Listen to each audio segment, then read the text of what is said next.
This is the last little bit of chapter 7. It's super short, not a big part of it at all. And it's just called assessing normality. And this is just a discussion of how do we know that the data set is normal or not? Why does it say it's normal? How do they know? How to check? So for large data sets, we can glance at a histogram and see that the data are approximately normally distributed. We can see that the first few bars are a little bit shorter and then they get gradually taller and then again start getting shorter and shorter and shorter. So if we have enough data, we can see the shape in the histogram. For small data sets, the histogram's not so accurate. We have to be more careful.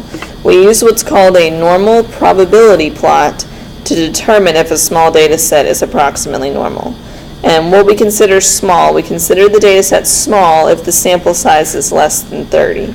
So if n is less than 30, it's considered a small data set. If it's greater than 30, then that's usually enough data to look at the histogram and see if it's normally distributed.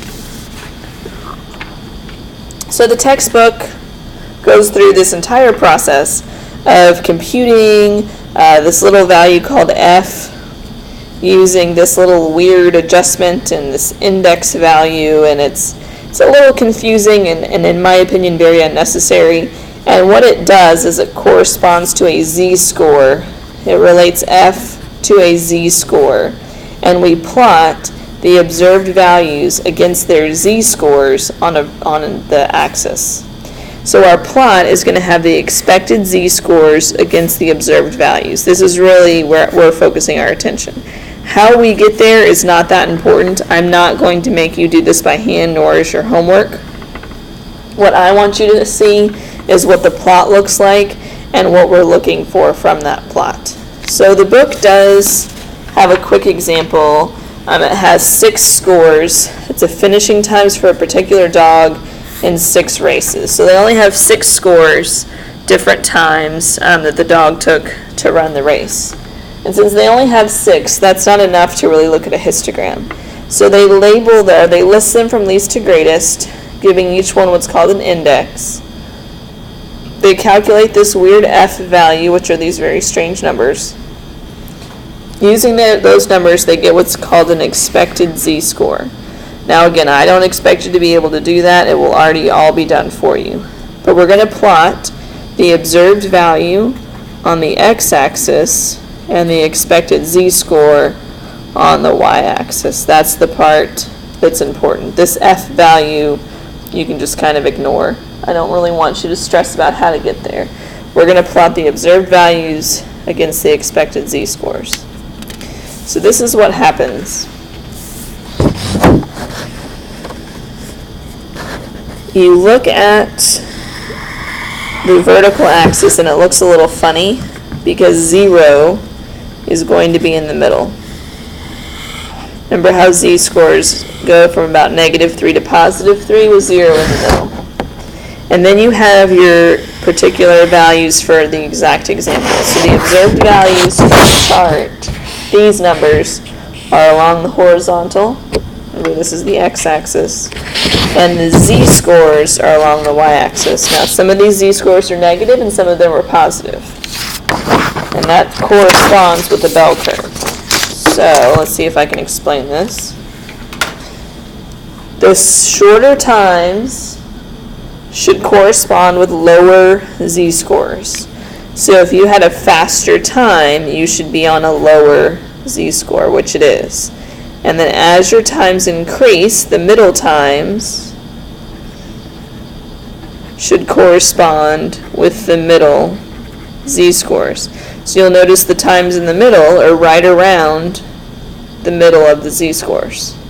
And then the faster times, or the upper times, should correspond with higher z-scores. So this is the higher, this is the middle, and this is lower. So lower x values should correspond with lower y values. Middle x values should correspond with middle z-scores, and upper values should correspond with higher z-scores. So if I take my pencil Now this is rough. Your graph, when you see it, I'll show you how to get it in the calculator. When you see it, it should roughly line up along your pencil. Now it's not going to be exact, it might be just a little off, but it should roughly line up with your pencil. That shows you that you have a normal distribution. So if our points kind of line up where the lower times are with the lower z-scores, the middle's kind of in the middle, and the upper's in the top, well then you've got a normally distributed distribution. So here are some pictures of ones already done. This is with the software, not the calculator. This particular software kind of gives you a rough line to base your answer off of. And it gives you these kind of curved borders. Now you're not going to have those borders on your calculator. You're just going to have to take your pencil and see if those line up roughly. In this software, they kind of use these outer edges to guide. But if we just glance at this first plot, most of those dots line up along that line. And so we can quickly say that yes, those data are approximately normal.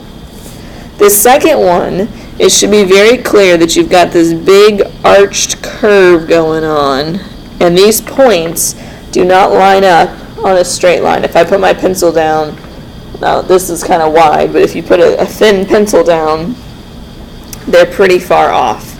So you can easily say no, those are not linear. Over here, same thing, you've got a dot out here, you've got a dot way over here, and you can kind of see this weird curve going on. So again, you would say no.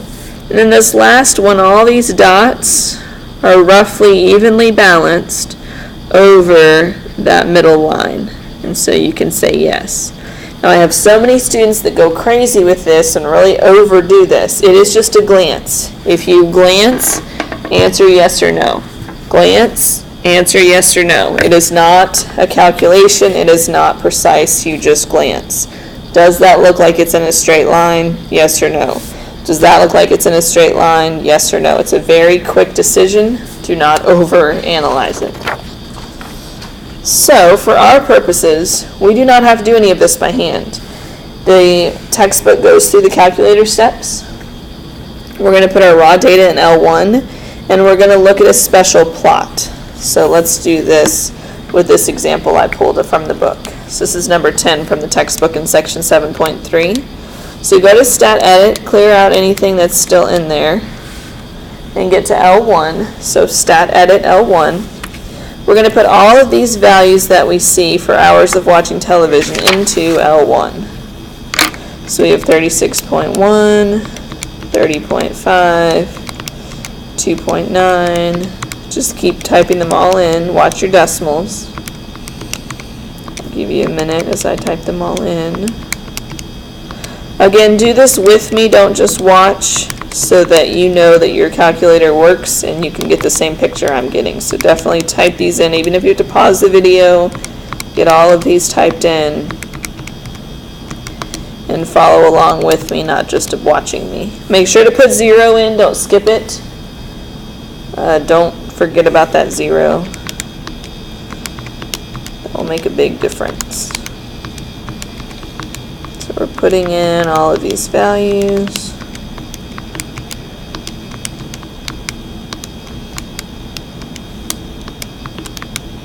Alright, there should be 25, so your cursor should be on 26. And sometimes I'll just scroll back up through them, make sure I don't forget any, and make sure your decimals are all in there. So all of these values in L1. Then we're going to go to second, y equals, second, y equals.